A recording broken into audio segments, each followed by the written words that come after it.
1757ರಲ್ಲಿ ನದಿಯಾಲಿ ಪ್ಲಾಸಿ ಎಂಬ ಸ್ಥಳದಲ್ಲಿ ಸಂಭವಿಸಿದ ಪ್ಲಾಸಿಯ ಯುದ್ಧವು ಭಾರತದ ಇತಿಹಾಸದಲ್ಲಿ ಬಹುಮುಖ್ಯವಾದ ಘಟ್ಟವಾಗಿದೆ.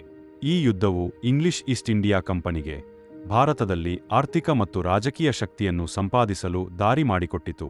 ಅಂದು ಬಂಗಾಳದ ನವಾಬ್ ಸಿರಾಜ್ ಉದ್ದೌಲಾ ಭಾರತದ ಸ್ವಾತಂತ್ರ್ಯ ಮತ್ತು ಇಂಗ್ಲಿಷರ ವ್ಯಾಪಾರ ದುರಾಶೆಯ ವಿರುದ್ಧ ದಿಟ್ಟವಾಗಿ ನಿಂತಿದ್ದನು.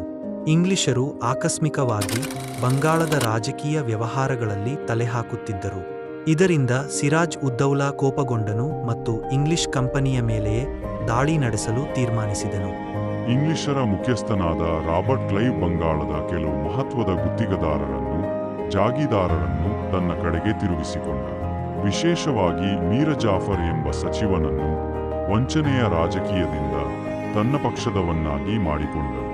ಮೀರ್ ಜಾಫರ್ಗೆ ನವಾಬ್ ಪಟ್ಟದ ಆಮಿಷವನ್ನು ನೀಡಿ ಇಂಗ್ಲಿಷರು ಸಂಚುರೂಪ.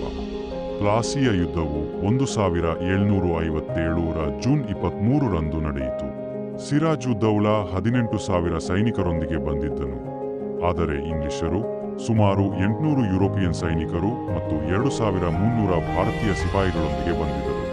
ಸೈನ್ಯದ ಸಂಖ್ಯೆಯಲ್ಲಿ ಇಂಗ್ಲಿಷರು ಕಡಿಮೆ ಇದ್ದರೂ ಅವರು ಮಾರ್ಗದರ್ಶನ ಹಾಗೂ ಯುದ್ಧದ ಮಹತ್ವದ ಕ್ಷಣದಲ್ಲಿ ಮೀರ್ ಜಾಫರ್ ತನ್ನ ಸೈನಿಕರನ್ನು ಹಿಂಪಡಿಸಿದನು. ಇದರಿಂದ ಸಿರಾಜ್ ಉದ್ದೌಲಾ ಪರಾಭವವನ್ನು ಎದುರಿಸಬೇಕಾಯಿತು. ಕೊನೆಗೆ ಸಿರಾಜ್ ಯುದ್ಧಭೂಮಿಯಿಂದ ಪರಾರಿಯಾದನು, ಆದರೆ ಕೆಲವೇ ದಿನಗಳಲ್ಲಿ ಅವನನ್ನು ಹಿಡಿದು ಕೊಲ್ಲಲಾಯಿತು.